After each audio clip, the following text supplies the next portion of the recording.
இன்றைக்கி மாற்றுத்திறனாளிகள் சென்னையில் வந்து ஒரு போராட்டத்தில் ஈடுபட்டிருக்காங்க. அதில் பெரும்பாலோரும் பார்த்தீங்கன்னா வாய் பேச முடியாதவங்க. ஸோ இன்றைக்கி அரசுக்கு தங்களுடைய வார்த்தைகளை வந்து இந்த விசில் மூலமாக சொல்கிறாங்க. என்ன அப்படின்னாக்கா, இன்றைக்கி போராட்டத்தில் ஈடுபட்டவங்க எல்லாருமே இன்றைக்கி விசிலை அடித்து அடித்து அரசுக்கு வந்து தங்களுடைய அந்த வலியையும் வேதனையும் சொல்கிறாங்க. அமமுகவை உள்ளே கொண்டுட்டு வந்ததும் பாஜக தான். தமிழக முன்னேற்ற கழகம் ஜான் பாண்டியனை உள்ளே கொண்டு வந்ததும் பாஜக தான். திமுக கூட்டணியில் மிகப்பெரிய கட்சியாக இருக்கக்கூடிய காங்கிரஸ் கட்சி கடந்த 2 மாதங்களாகவே திமுகவுக்கு எதிராக பல்வேறு கருத்துக்களை சொல்லி போர்க்கொடி தூக்கி வராங்க. காங்கிரஸ் உடைய மாநில தலைவராக இருக்கக்கூடிய செல்வ பிறந்தே ஒரு கருத்தை சொல்கிறாரு. அவருடைய கருத்துக்கு எதிராக அவங்க எல்லாம் ஒரு தீர்மானம் போட்டிருக்கிறாங்க. சசிகலா இன்னைக்கு சில தென் மாவட்டங்களில் அவங்க சார்ந்த சாதிய அமைப்புகளை ஒன்று திரட்டி ஒரு கட்சியை ஒன்று ஆரம்பித்து அவங்களுக்கு எங்கே செல்வாக்கு இருக்கோ அங்கே நிற்கலாம் அப்படிங்கிற ஒரு கணக்கு பண்ணி அதற்கான வேலைகளை மேற்கொண்டு வராங்க. வணக்கம் மக்களே, தமிழ்நாடு 2026 சட்டமன்ற தேர்தல் ஏப்ரல் மாதத்தில் வரலாம் என எதிர்பார்க்கக்கூடிய நிலையில் தமிழ்நாடு தேர்தல் களம் என்பது சூடு பிடிக்க தொடங்கிவிட்டது. ஒவ்வொரு கட்சியும் தொகுதி வாரியாக ஓடிக்கொண்டிருக்கிறது, மக்களை சந்தித்து வருகிறது. கூட்டணி தொடர்பாக ஏற்கனவே அதிமுக பாஜக உறுதி செய்யப்பட்டு அதனுடன் சில கட்சிகளை இணைத்து இன்னைக்கு தேர்தல் பிரச்சாரங்களை மேற்கொண்டு வராங்க. அதிமுக கூட்டணியை பொறுத்தவரை அதிமுக தலைமை என்று அழைக்கப்பட்டாலும் அங்கே கூட்டணி குறித்து முடிவெடுப்பது என்பது பாஜக தான். பாஜகவுடைய மாநில தலைவராக இருக்கக்கூடிய நயினார் நாகேந்திரன் தான் பல்வேறு அரசியல் கட்சி தலைவர்களை அழைத்து வந்து பேசி கூட்டணியிலே ஒரு இணக்கமான முடிவை எட்டுகிறார். ஆனால் அதிமுக அப்படியே தான் இருக்கிறது. இந்த நிலையில் நம்ம பார்த்துருக்கலாம். அமமுகவை உள்ளே கொண்டுட்டு வந்ததும் பாஜக தான். தமிழக முன்னேற்ற கழகம் ஜான் பாண்டியனை உள்ளே கொண்டு வந்ததும் பாஜக தான். பூவை ஜெகன்மூர்த்தியாக இருக்கக்கூடிய புரட்சி பாரதத்தை உள்ளே கொண்டு வந்ததும் பாஜக தான். இப்படி கூட்டணி கட்சிகளை பாஜக தான் அழைத்து வருகிறது. ஆனால் தலைமை பார்த்தா அதிமுக அப்படின்னு சொல்கிறாங்க. ஸோ அவங்க வந்து கடந்த 1 மாதத்திற்கு முன்பாகவே பிரச்சார வேலைகளை ஆரம்பித்து விட்டார்கள். அவங்க தமிழ்நாடு எல்லா தொகுதிக்குமே பிரச்சாரம் போய்கிட்டு இருக்கிறாங்க கூட்டணி கட்சி தொடர்பாக. திமுக கூட்டணியை எடுத்துக்கிட்டோம்னா, திமுக கூட்டணியில் ஏற்கனவே கூட்டணியில் இருக்கிற கட்சிகள் தொடர்ந்து நீடிக்கும் அப்படின்னு தலைமை சொல்லுது. ஆனால் இங்கே தான் ஒரு பெரிய பஞ்சாயத்து உருவாகிருக்கு. என்ன அப்படின்னா, திமுக கூட்டணியில் மிகப்பெரிய கட்சியாக இருக்கக்கூடிய காங்கிரஸ் கட்சி கடந்த 2 மாதங்களாகவே திமுகவுக்கு எதிராக பல்வேறு கருத்துக்களை சொல்லி போர்க்கொடி தூக்கி வராங்க. என்ன கருத்துக்கள் அப்படின்னா, இந்த முறை ஆட்சியில் எங்களுக்கு பங்கு வேணும், கூடுதலாக எங்களுக்கு சீட்டு வேணும் அப்படின்னு கேட்டு இன்றைக்கி பஞ்சாயத்தை கூட்டுறாங்க. ஸோ இது வந்து அந்த கூட்டணியில் பல சண்டை சச்சரவுகளை உருவாக்கியிருக்கு.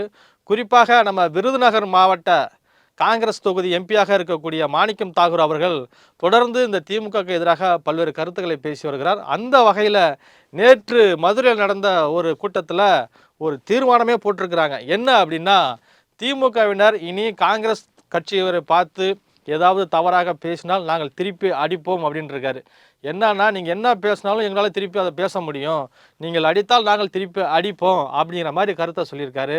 அதோடு மட்டும் இல்லை, இந்த தேர்தலில் காங்கிரஸுக்கு ஆட்சி அதிகாரம் வேண்டும், அதாவது அமைச்சரவையிலும் அதிகாரம் வேண்டும், கூடுதல் இடங்கள் வேண்டும், உள்ளாட்சி அமைப்புகளிலும் எங்களுக்கு அதிகாரம் வேண்டும் என்று சொல்லி இன்றைக்கி தீர்மானம் நிறைவேற்றியிருக்கிறாங்க.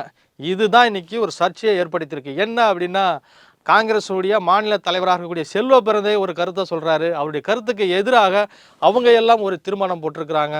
ஸோ இன்றைக்கி தலைமையை மீறி அவர் தீர்மானம் போட்டு விட்டார், அவர் மீது நடவடிக்கை எடுக்கணும் அப்படின்னு சொல்லி திமுக உள்ளிட்ட சில கட்சிகள்லாம் செல்வ பிறந்தைக்கு அழுத்தம் கொடுக்குறாங்க. அவரும் பேட்டி கொடுத்துருக்காரு. என்ன கொடுத்துருக்காருன்னா, மாணிக்கம் தாகூர் மீது நடவடிக்கை எடுக்கப்படும், எங்களுடைய உத்தரவு எங்கள்கிட்ட கலந்து ஆலோசிக்காமல் தன்னிச்சையாக முடிவு எடுத்தது செல்லாது அப்படின்னு சொல்லியிருக்காரு. எது எப்படியாக இருந்தாலும் திமுக கூட்டணியில் இருக்கக்கூடிய காங்கிரஸ் என்பது பல நாட்களாக இந்த போர்க்கொடியை தூக்கிட்டாங்க. ஒரு புறம் இந்த ராகுல் காந்தியின் வீகோ வகுப்பாளர் இருக்கக்கூடிய பிரவீன் சக்கரவர்த்தியும் 5000 ரூபாய் நீங்கள் பணம் கொடுத்தாலும் தேர்தலில் வெல்ல முடியாதுன்னு அவர் ஒரு பக்கம் கருத்தை தெரிவிச்சுட்டு போகிறாரு. அதே போல் சட்டசபை காங்கிரஸ் தலைவராக இருக்கக்கூடிய ராஜேஷ்குமாரும் திமுகக்கு எதிராக போர்க்கொடியை தூக்கியிருக்கார். இப்படி வந்து திருச்சி வேலுச்சாமி எடுத்துக்கலாம், காங்கிரஸுடைய பல தொண்டர்களும் எடுத்துக்கலாம். என்ன அப்படின்னாக்கா, எங்களுக்கு அதிகாரம் வேணும்னு பேசி வராங்க. பதிலுக்கு திமுகவினரும் பேசி வராங்க. அண்மையில் அமைச்சர் ராஜா கண்ணப்பன் சொல்லியிருந்தார், காங்கிரஸ் எல்லாம் நிற்கிறது கூட ஆள் இல்லை அப்படின்னாரு. மதுரையில் இருக்கக்கூடிய தளபதி என்ன சொன்னார், காங்கிரஸுக்கு ஏதுங்க செல்வாக்கு, இந்த 2 பேருக்கு மட்டும் நிற்கிறதுக்கு இடம் கொடுக்கக்கூடாதுன்னு சொல்லி 2 பேரை குறிப்பிட்டு பேசியிருந்தார். ஒன்று ஜோதிமணி, இன்னொன்று மாணிக்கம் தாகூர். ஸோ இதற்கும் கடுமையாக எதிர்ப்பு கிளம்பியது. இப்படி நாள்தோறும் 2 கட்சி தலைவர்களும் மாறி மாறி அறிக்கை விட்டுக்கிறாங்க. இது வந்து பெரிய ஒரு புகைச்சலை உருவாகி இருக்கு. இது எல்லாம் வந்து காங்கிரஸுடைய தலைமைக்கு போச்சு, தலைமையும் பேசி அனுப்பியிருக்கிறாங்க. இருந்தாலும் இன்றைக்கி பல தலைவர்கள் என்னன்னா, திமுக கூட்டணிக்கு போக வேண்டாம், அப்படியே போனாலும் அவங்களுடைய கோரிக்கையை ஏற்றால் மட்டுமே நாங்கள் வருவோம் அப்படின்னு போர்க்கொடி தூக்கியிருக்கிறாங்க. ஏன்னா மாநில தலைவர் ஒரு பக்கம் திமுக பக்கம் போலான்றாரு, இரண்டாம் கட்ட தலைவர்கள் எம்பிக்கெல்லாம் என்ன சொல்கிறாங்கன்னா திமுக வேண்டான்றாங்க. இப்படியாக அந்த கூட்டணிக்குள்ளே ஒரு சச்சரவுகள் போய்கிட்டு இருக்கு. மறுபுறம் விடுதலை சிறுத்தைகள் நம்மளை பார்க்கலாம், அவங்க வந்து ஒரு 10 இடங்களை கேட்டுக்கிட்டு இருக்கிறாங்க. ஸோ கம்யூனிஸ்டுகளும் கூடுதல் இடம் கேட்குறாங்க, வேல்முருகனும் கூடுதல் இடம் கேட்குறாரு. இப்படி இருக்கக்கூடிய நிலையில் திமுக கூட்டணியும் இன்னும் அதிகாரப்பூர்வமாக எத்தனை கட்சிக்கு எத்தனை சீட்டை கொடுக்க போகிறோன்னு சொல்லலை. அவங்க என்னன்னா பிப்ரவரி 22ஆம் தேதிக்கு மேலே தான் நாங்கள் குழு அமைக்க போகிறோம்னு சொல்லியிருக்கிறாங்க. ஸோ இப்படியாக அந்த 2 கட்சிகளிடையே நிலை இருக்கிறது. தேமுதிக நம்ம சொல்லவே தேவையில்லை, இன்னும் எங்கும் பேரம் படியில்ல, இங்கேயும் பேசிகிட்டு இருக்காங்க, அங்கேயும் பேசிகிட்டு இருக்காங்க. இதை வந்து 2 கட்சி, அதாவது அதிமுக திமுக 2 கட்சியை சார்ந்த தலைவர்களும் வெளிப்படையாகவே பேசிவிட்டாங்க. எங்கேயாவது ஒரு இடத்துல பேசுமா, 2 இடத்துல பேசாதாமான்னு சொல்லிட்டாங்க. இருந்தாலும் அந்த அம்மாவிற்கு பேராசை அதிகம் போல 2 இடங்களிலும் பேசி கொண்டிருக்கிறது. ஸோ இப்படியாக இருக்கிறது. இந்த நிலையில் சசிகலா வந்து புதிய கட்சியை தொடங்குவதாக அறிவித்திருக்கிறார். வருகின்ற 24ஆம் தேதி, அதாவது ஜெயலலிதா பிறந்த நாளை முன்னிட்டு ராமநாதபுரம் பசும்பொன்னில் அந்த புதிய கட்சியை துவக்குவதற்கான வேலைகளை நடத்தி கொண்டிருக்கிறார். அதற்காக நேற்றைய தினம் பந்தல் கால் நடப்பட்டு விட்டது. ஸோ இன்றைக்கி தமிழ்நாட்டில் புதியதாக ஒரு கட்சி ஒன்று உதயமாக இருக்கிறது. சசிகலாவை பொறுத்தவரை நம்ம ஒன்றும் புதுசாக சொல்ல தேவையில்லை. அவர் எப்படி வந்தாங்க, என்ன ஆனாங்க, வழக்கில் எப்படி உள்ளே போனாங்க, திரும்ப எப்படி வெளில வந்தாங்க, திரும்ப என்ன தர்ம யுத்தம் பண்ணாங்க, எல்லாத்துமே உங்களுக்கு தெரியும், மக்களுக்கு ஆனது தெரியும். ஸோ இவ்வளோ நாள் அந்த அம்மா அந்த அதிமுக எப்படியாவது மீட்டுடலாம், நம்ம பொதுச் செயலாளர் வந்தலான்னு சொல்லி பல நாள் பல திட்டங்கள் போடப்பட்டது, எதுவுமே அவங்களுக்கு கை கொடுக்கல. அந்த வழக்கம் உச்சநீதிமன்றத்தில் நிலுவையில் இருக்குது, அதுவும் அவங்களுக்கு சாதகமாக அமையல.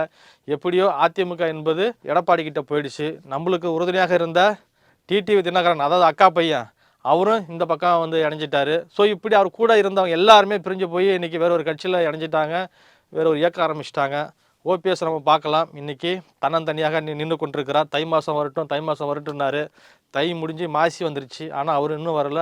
அவர் தனியாக இன்றைக்கி கைட்டு விடப்பட்டாருங்கிறத விட தனியாக அவர் துரத்தி விடப்பட்டார் என்பது தான் சரியான பொருளாக இருக்கும். இன்றைக்கி அவர் தன்னந்தனியாக நின்று கொண்டிருக்கிறார்.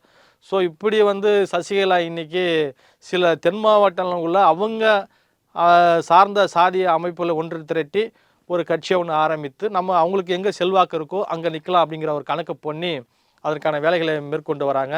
ஏற்கனவே இது அனைத்துக்குமான கட்சி, நான் அனைத்துக்குமான தலைவர் சொல்லக்கூடிய சசிகலா இன்றைக்கி அவங்களுக்கு வேண்டப்பட்ட அவங்க சார்ந்த சமூகத்தை மட்டும் அரவணைத்து அவங்களுக்கு சார்ந்து செயல்படுவது என்பது அவர்கள் கட்சி ஆரம்பித்தால் எதை நோக்கி செல்லும் என்பதை அவரே அறிவார். மக்களே, அடுத்ததாக ஒரு விஷயம் பார்க்கணும். என்ன அப்படின்னா, இன்றைக்கி சமூக நீதி பேசக்கூடிய அரசு, பெரியாருடைய கொள்கையை பின்பற்றக்கூடிய அரசு, இது அனைவருக்குமான அரசு அப்படின்னு நாள்தோறும் இந்த விளம்பரங்களை தேடிக்கொள்ளக்கூடிய ஸ்டாலின் அரசு அவர்கள் இந்த மாற்றுத்திறனாளிகள், அது போன்ற தூய்மை பணியாளர்கள், அங்கன்வாடி ஊழியர்கள், செவிலியர்கள், இப்படி இவங்களை மட்டும் ஏன் கைவிட்டதுன்னு தெரியல. ஏன்னா இவங்க பேரளவிற்கு தான் அவங்க விளம்பரப்படுத்துவாங்களே தவிர, ஆனால் இவர்களெல்லாம் இன்றைக்கி தினந்தோறும் இறங்கி வீதியில் போராடி கொண்டிருக்கிற நிலைமை ஏற்பட்டிருக்கிறது. இதனுடைய ஒரு பகுதியாக இன்றைக்கி திறனாளிகளுக்கு அவங்களுடைய கோரிக்கைகளை அரசு ஏற்க மறுக்கிறது. தொடர்ந்து பல கட்டங்களாக அவர்கள் போராடி வருகிறார்கள். அண்மையில் கூட அவங்க தேர்தல் வாக்குறுதி நேரத்தில் அவர்கள் வந்து ஆட்சிக்கு வந்தால் நாங்கள் அதை செய்வோம் இதை செய்வோம்னு சொன்னாங்க. இதனால் வரைக்கும் அவருடைய கோரிக்கை என்பது ஏற்கப்படவில்லை. இந்த நிலையில் இன்றைக்கி மாற்றுத்திறனாளிகள் சென்னையில் வந்து ஒரு போராட்டத்தில் ஈடுபட்டிருக்காங்க. அதில் பெரும்பாலோரும் பார்த்தீங்கன்னா வாய் பேச முடியாதவங்க. ஸோ இன்றைக்கி அரசுக்கு தங்களுடைய வார்த்தைகளை வந்து இந்த விசில் மூலமாக சொல்கிறாங்க. என்ன அப்படின்னாக்கா, இன்றைக்கி போராட்டத்தில் ஈடுபட்டவங்க எல்லாருமே இன்றைக்கி விசிலை அடித்து அரசுக்கு வந்து தங்களுடைய அந்த வலியையும் வேதனையும் சொல்கிறாங்க. இதையெல்லாம் அரசு கவனிக்குமா என்பது பொறுத்திருந்தான் பார்க்க வேண்டும். அண்மையில் நம்ம பார்க்கலாம், தாவேகாவுக்கு விசில் சின்னம் ஒதுக்கப்பட்டது. என்னைக்கு சின்னம் ஒதுக்கப்பட்டதோ அன்னிலிருந்து திமுகவிற்கு தூக்கம் கலைந்து விட்டது. பல இடங்களில் அந்த விசிலுக்கு தடை போட்டு வராங்க. அதாவது நம்ம ஊரில் பார்க்கலாம், இந்த தூய்மை பணியாளர்கள்லாம் காலை நேரத்தில் வீட்டுக்கு குப்பை அள்ளுறதுக்கு மற்ற சுத்தம் பண்ண வருவாங்க. அங்கே விசில் அடித்து தான் அந்த ஒலியை எழுப்பி தான் வர சொல்லுவாங்க. ஸோ அதற்கே இன்றைக்கி தடை விதித்திருக்கிறார்கள். எங்கே பார்த்தாலும் விசில் அடிக்கக்கூடாது அப்படின்னு சொல்லி கட்டுப்பாடுகள் விதித்திருக்கிறார்கள். ஏற்கனவே விசிலை கண்டாலே அரசுக்கு ஒரு அச்சத்தை ஏற்படுத்தியிருக்கிறது. ஸோ அவங்களுடைய கோரிக்கைகளையும் அரசு நியாயமாக பரிசீலித்து நடவடிக்கை எடுக்க வேண்டும் என்பது கோரிக்கையாக இருக்கிறது. இன்றைக்கி நிறைய அரசியல் குறித்து பேசியிருக்கோம். நாளைக்கு மற்றொரு அரசியல் தகவலோடு உங்களை சந்திக்கிறேன். நன்றி, வணக்கம்.